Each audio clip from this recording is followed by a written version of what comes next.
Snow whipped across the empty highway like drifting ash as dawn broke over the frozen landscape. The road stretched ahead in silence, framed by skeletal trees and soft flurries of white falling steadily from a pale sky. In the blur of passing headlights and the rush of wheels, most drivers barely noticed the two small shapes hanging limply from a roadside pole. At first glance, they could have been bags or old coats, but up close, they were unmistakably alive.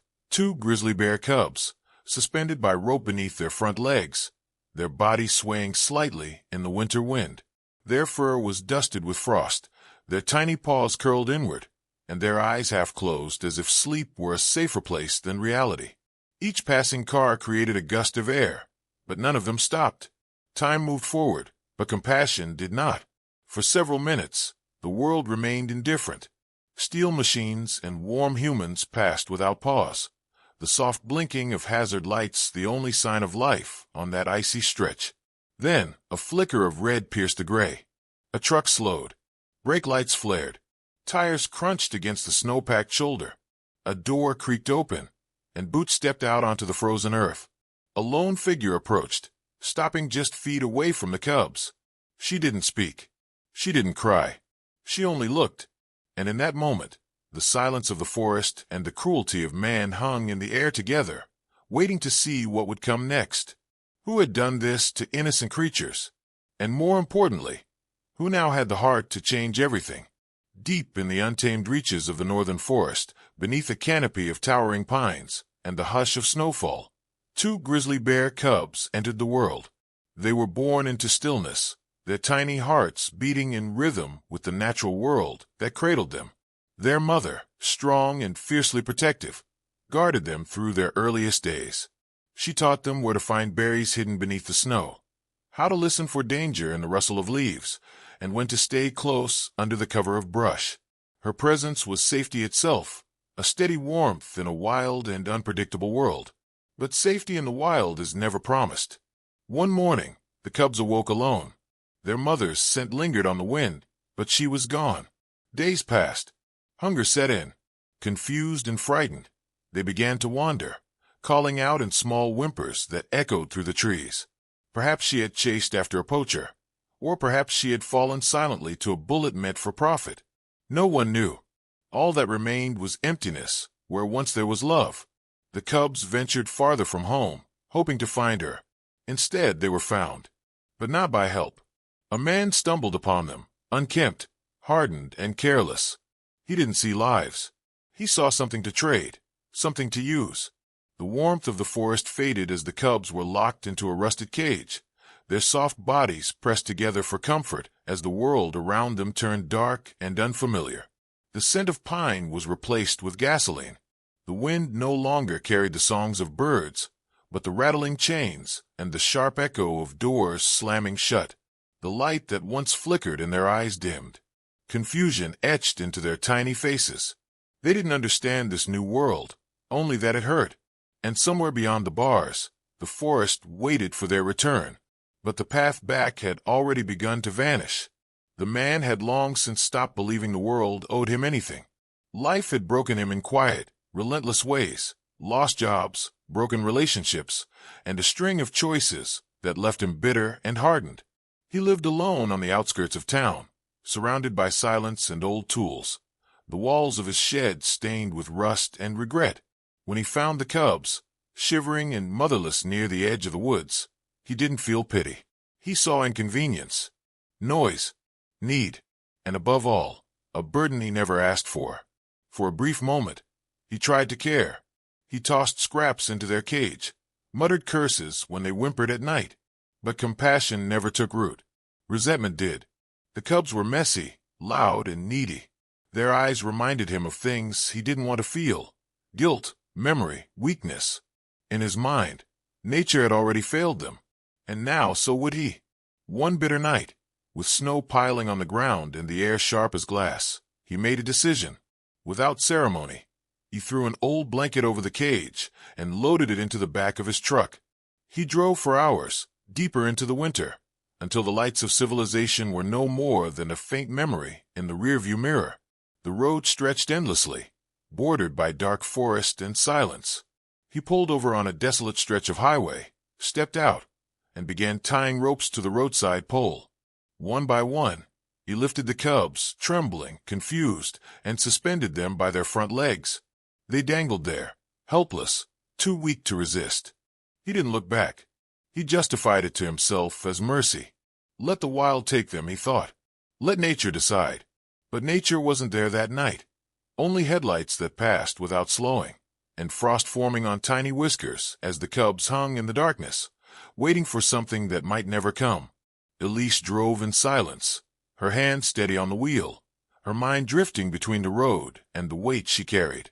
The forest had always been her sanctuary, a place her father taught her to revere, to protect, to understand. He was gone now, taken by a sudden illness, just weeks before, and every trail she walked since had felt colder, emptier. Her work as a wildlife biologist had once filled her with purpose, but lately it felt more like motion without meaning. She had just finished a week-long survey in the backcountry, documenting migratory patterns, trying to stay distracted, trying to outrun her grief. The highway stretched before her like a ribbon of ice. Snow fell gently, muting the world, until something disrupted the silence. A shape, then another, odd silhouettes at the roadside, barely discernible through the low light and swirling flurries. Her breath caught. She squinted. Then her heart dropped. Her foot slammed the brake. Tires skidded against the packed snow as the truck slid, slightly before stopping. She stepped out cautiously, her boots sinking into the snow, the cold rushing up her spine. As she neared the pole, her chest tightened. 2 bear cubs, hanging, roped up like sacks, their small bodies swaying in the wind, their eyes dull, their fur stiff with frost. Elise froze, stunned not just by the cruelty, but by the overwhelming rush of memory, of a rescue years ago that had failed, of a cub she couldn't save, of her father's hands cradling a wounded owl in their barn. Tears burned behind her eyes, but she didn't let them fall. She acted, swiftly. Her fingers worked the knots, her voice a soft murmur of comfort even though the cubs were barely responsive. The ropes gave way. She caught one of the cubs as it slumped forward, cradling it close. It was still breathing. So was the other. The moment shook her, but she didn't falter. Whatever pain she carried, whatever past haunted her, these 2 fragile lives needed her now. And this time, she wouldn't be too late. Elise moved quickly, her breath sharp in the cold as she opened the back of her truck and laid down a thick layer of emergency blankets. She gently lifted each cub, their bodies limp and frighteningly light. One barely moved, its tiny chest rising and falling in shallow, uncertain rhythm. The other, though weak, shifted just enough to press its nose into its siblings' fur as if trying to wake them. Elise wrapped them tightly, layering every ounce of warmth she had in her kit over their trembling frames. There was no time to hesitate. The air was dropping by the minute, and the wind carried the scent of a storm. She jumped into the driver's seat and started the engine, the headlights cutting weakly through the growing swirl of snow. The storm had arrived quicker than forecasted. Visibility shrank to feet, and the road ahead blurred into a silver haze. She tried her satellite radio, dead. Cell signal, nothing. Out here, in the vast wild, she was utterly alone. The cubs made no sound. Only the occasional shift of blankets reminded her they were still holding on. Her knuckles whitened on the steering wheel as she navigated the winding road that led back to her cabin, tucked deep in the forest. It wasn't equipped for rescue. No medical gear. No vet. Just her, a few thermal lamps, basic wildlife tools, and knowledge she never thought she'd need in an emergency this dire. Finally, the cabin came into view through the storm, its outline barely visible against the snow-laden trees. Elise skidded into the driveway and leapt out, opening the back and carefully cradling the cubs one by one inside. She cleared the small table by the fireplace, stoked it to life, and set to work. Towels, fluids, a thermometer. Her hands didn't shake. Not now. She worked with a kind of desperate calm, knowing the difference between life and death was measured in minutes. No one else was coming. These cubs had been left to die on a roadside, but not tonight. Not if she could help it. The cabin filled with the soft crackle of firelight and the faint scent of pine wood as Elise worked tirelessly to keep the cubs alive. Her living room transformed into a makeshift wildlife triage center, the table cleared for heat lamps and towels, water bowls warmed slightly, and formula mixed with exact care. She administered small doses of hydration through a syringe, her voice steady as she murmured encouragement. Warm compresses covered their bellies, and she wrapped their paws in cloth to ward off frostbite. As she moved between them, her mind drifted back to a simpler time, her childhood, kneeling beside her father on the floor of their old barn. There had been raccoons then, orphaned and frightened, their small eyes full of fear.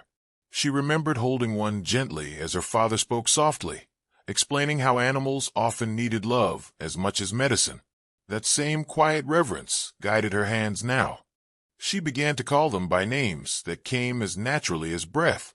Ember, the smaller one, quiet and slow to move, with dark eyes that seemed to absorb everything around him.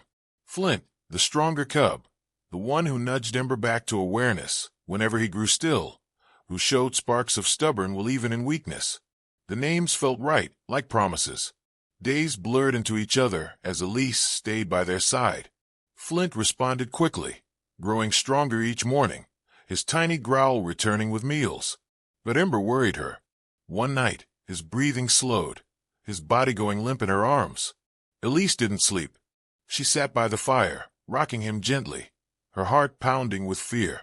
She whispered old stories her father used to tell, about wild things that found their way back to life, about stars that never faded even in winter's grip. In that moment, beneath the flicker of firelight, Ember stirred, just slightly, a weak but certain twitch. Elise held him closer, pressing her cheek against his fur. Against all odds, his warmth returned. And so did hope. Exhausted but still clinging to determination, Elise reached for her phone late one evening. Ember had begun to show signs of infection, and despite all her efforts, she was running out of options. Desperate for advice, she snapped a photo. The two cubs wrapped in towels by the fire, Ember's fragile form resting against Flint's side, and posted it on a wildlife forum. She asked for guidance, for any insight that could help her save them. She didn't expect what happened next. Within hours, the photo began spreading across social media. Comments poured in, some offering medical advice, others simply expressing heartbreak and outrage. The sight of two baby bears rescued from such cruelty, curled up under the soft glow of a cabin fireplace, struck something deep in people around the world. The post was shared thousands of times, reaching conservationists, reporters, and even government officials. By morning, Elise's inbox was flooded. Wildlife authorities arrived by the end of the day, navigating the snow-covered trail to her cabin with urgency. They assessed the cubs, praised her efforts, and initiated the process to bring in long-term veterinary support. Not long after, news vans parked near the tree line. Cameras rolled, and microphones caught Elise's trembling voice as she explained what she'd found on that frozen highway. The public demanded answers. Investigators traced the cub's origin to a man already known for minor wildlife violations. He was arrested, and charges were filed for animal cruelty and unlawful possession of protected wildlife. The world now knew who he was. But for Elise, the headlines and interviews meant little. Her heart remained in the cabin, where Flint had begun to playfully gnaw at her bootlaces, and Ember still slept with a slow but steady rhythm. The question she asked herself again and again was not about justice. It was about survival. Could they truly recover, not just in body, but in trust? The days grew longer as winter slowly softened its grip, and inside the cabin, something even deeper than healing began to take root. Flint, now visibly stronger, explored the space with growing confidence. He climbed over firewood, nudged open cupboards, and even tried to steal one of Elise's gloves when she wasn't looking. His energy was a welcome contrast to the stillness that had once haunted the room. Ember, always more delicate, stayed close to Elise.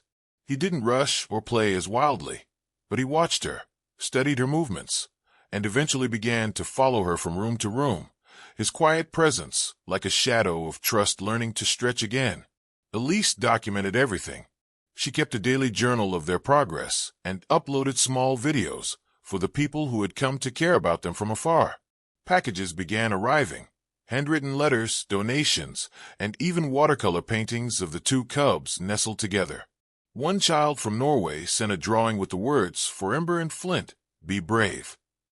The world had taken them into its heart, and Elise could feel it, like warmth rising around something once thought lost. One quiet evening, while Elise was sitting by the fire reading, Ember approached slowly and rested his paw gently on her knee. No noise, no drama, just a small gesture of presence, of peace. She looked down and saw in his eyes not just survival, but something deeper. A recognition. A thank you not spoken in language, but in silence. The cabin, once a cold refuge from a storm, now felt like a sanctuary. Soft music played low in the background, and the gentle rise and fall of the cubs' breathing created a rhythm that soothed the space. Healing had come, not all at once, but enough to believe that something lost could still be found. The day came sooner than Elise expected, though she had known it would arrive. Wildlife authorities had finished their evaluations and deemed both cubs strong enough for transfer to a protected sanctuary, an expansive reserve where they would be monitored, nurtured, and eventually released into the wild when fully grown. It was everything she had worked for, everything they deserved, and yet the thought of saying goodbye made her chest tighten in a way she hadn't felt since losing her father. She packed their things slowly, slipping in a blanket they had shared and a toy Flint had grown attached to, a knotted rope he chewed to phrase. The cabin, once filled with life and motion, now felt still again. But this stillness wasn't empty. It was full of meaning, of moments, of memory. On the morning of their departure, Elise walked them to the forest's edge herself. No cages this time, no ropes, just the soft crunch of snow beneath their feet and the quiet hum of wind threading through the trees. Flint, ever the bold one, trotted ahead but circled back to her side, pressing his head against her leg before moving on. Ember followed more slowly. Then, just before the tree line, he paused. He turned his head and looked at her, eyes calm and wide, blinking slowly as if committing her to memory. Elise stood still, her heart aching and proud all at once. Then, without sound or fanfare, they disappeared into the woods, swallowed gently by the place they were always meant to return to. Elise watched until the last flicker of movement vanished, her hands resting at her sides, heavy and light at the same time. They were gone, but their story, what they'd endured and what they'd become, would never leave her. News of the trial came quietly but swiftly. The man who had abandoned the cubs was sentenced under multiple wildlife cruelty charges. The court deemed his actions as willful and inhumane, and he faced a penalty that would remove him from any future involvement with animals. Yet for those who had followed the story from the beginning, the true justice wasn't in the sentence. It was in the change that followed. Public outcry didn't end with his conviction. It evolved into something greater. Wildlife advocates and lawmakers joined voices, proposing new regional legislation that would enforce stricter protections for orphaned and endangered wildlife. Rescue protocols were reevaluated. Funding increased for rural conservation programs. The incident with Ember and Flint had shaken people deeply, and the world seemed unwilling to let such a thing happen again without response. Amid this movement, Elise found herself stepping into a new role. She was invited to speak at universities, wildlife summits, and conservation events around the country. Her story wasn't just about two cubs. It was about what it means to respond to cruelty with compassion, to act when it's easier to look away. People listened, not because she was an expert, but because she had done what many wouldn't. Ember and Flint became more than survivors. They became symbols of resilience. Their image hung on the walls of rescue centers, on the covers of conservation magazines, in classrooms where children now learned about kindness, not just biology. What began as a cruel act had transformed into a message the world refused to ignore. Years later, Elise still found herself walking that same snowy road from time to time. The silence didn't haunt her like it once had. Now it felt familiar, almost comforting, a kind of stillness that echoed not with loneliness, but memory. She often thought about how those two cubs had entered her life when her heart was at its weakest. At first, she believed she was saving them, but the truth was far more profound. In their fragility, their trust, and their fight to live, They had given her something she'd thought was lost forever: purpose. Her grief, once a heavy wall that separated her from the world, had become a quiet bridge that connected her to something greater. The forest never forgets.